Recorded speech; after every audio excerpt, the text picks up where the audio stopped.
고대에는 멀리 떨어진 곳에서 나는 소금을 얻는 것은 위험하고 어려운 일이었습니다. 따라서 소금을 가진 자는 돈과 권력을 손에 쥘 수 있었습니다. 고대 동서양 제국들의 역사도 소금과 관계가 깊습니다. 로마가 소금으로 일어났고 중국 진시황의 천하 통일 사업도 소금 덕에 가능할 수 있었습니다. 또한 바닷물에서 소금을 얻는 생산이 최초의 제조업이었습니다. 당시는 소금이 귀에 이윤이 높아 대부분 권력자의 전매품이었습니다. 소금이 흔해진 것은 최근에 들어와서입니다. 우리나라의 경우 현재의 천일염 제조 방식이 도입된 것은 1907년으로 인천 주안염전에서 최초의 천일염이 선을 보였습니다. 그 뒤 소금의 자급자족이 이루어진 것은 1955년이고 소금의 전매제도가 해제된 것은 박정희 대통령이 집권한 이듬해인 1962년이었습니다. 폴란드 크라쿠프 동남쪽 15km에 위치한 비엘리츠카 지하소금 광산은 유럽의 대표적인 관광지로 잘 알려져 있습니다. 비엘리츠카 소금 광산의 탄생은 아주 오래전 바다였던 곳이 퇴적되면서 지금과 같은 소금이 나는 광산으로 변화했기 때문입니다. 13세기부터 20세기 말인 1996년까지 비엘리츠카 지하소금 광산에서는 우리가 먹을 수 있는 소금이 활발하게 생산됐습니다.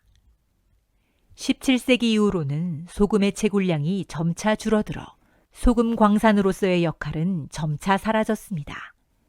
그러나 수백 년의 소금 채굴 과정에서 형성된 독특한 광산의 내부와 폴란드의 문화가 깃든 다양한 종교적, 예술적 작품들이 함께하며 연간 80만 명의 관광객이 찾는 명소가 되었습니다. 비엘리츠카 지하소금 광산의 규모를 보면 길이는 장장 300km가 넘으며 가장 깊은 곳은 지하 327m이고 9층에 걸쳐 2,000개가 넘는 방이 서로 복잡하게 연결되어 있습니다. 소금 광산은 혼자 들어갈 수 없고 반드시 광부 출신이거나 광부 교육을 받은 이곳 가이드의 안내에 따라 관광해야 합니다. 처음 378개의 나무 계단을 내려가면 지하 64m 1단계에 도착합니다. 여기서부터 약 3km를 걸어 28개의 방을 이동하게 됩니다. 소금층은 서에서 동으로 약 10km 정도 뻗어나갔으며 두께는 500m에서 1.5km에 이릅니다. 가장 깊은 소금층은 340m를 내려가야 합니다. 항상 국가 권력자들의 소유였던 지하소금 광산의 경영은 오로지 믿을 수 있는 측근에게 위탁하든지 임대했습니다. 크라쿠프의 전성기인 야기엘로 왕조 때에는 국가 재정의 3분의 1이 소금 무역에서 얻을 정도였습니다. 광부들은 지하소금 광산에 대해 천천히 그리고 체계적으로 알게 되었고 광산의 비밀과 부를 알게 되었습니다. 소금을 캐고 난 뒤 남은 공간은 나무를 세워 버티게 하였고 안으로 흘러들어온 물은 소금을 얻기 위해 끓였습니다. 700년이 넘게 존재해오는 동안 소금 7,500만 톤을 캐냈는데 이를 화차에 싣고 줄을 세우면 지구적도의 5분의 1 길이에 해당합니다. 광산 노동자들의 깊은 신앙심과 예술적 감각은 소금책으로 남는 공간들을 오랜 세월 동안 다양한 용도로 활용하면서 찬란한 문화유산을 남기게 됐습니다. 광산 내부에는 교회, 강단, 우물, 미로, 각종 조각상 등이 있으며 현재는 박물관, 콘서트홀, 결혼식장 등으로 활용되고 있습니다. 광산의 각 방에는 폴란드가 낳은 세계적인 음악가 쇼팽의 음악을 비롯해 다양한 폴란드의 음악들을 들을 수 있습니다.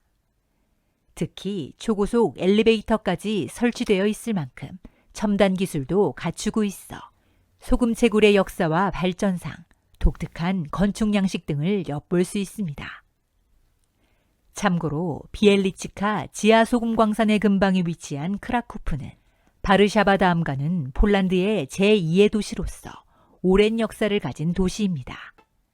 크라쿠프의 기원은 4세기까지 거슬러 올라가며 전통적으로 폴란드의 학문, 문화, 예술의 중심지였습니다. 이런 이유로 1040년부터 1596년까지 폴란드의 수도로 기능했습니다. 크라쿠프에는 수많은 기념물과 건축물이 존재하며 그 웅장함은 이탈리아, 독일 및 프랑스의 건축물과 일치합니다. 언덕 위의 바벨 왕실성은 폴란드에서 가장 큰 성 중 하나이며 500년 동안 폴란드 군주의 석좌였습니다.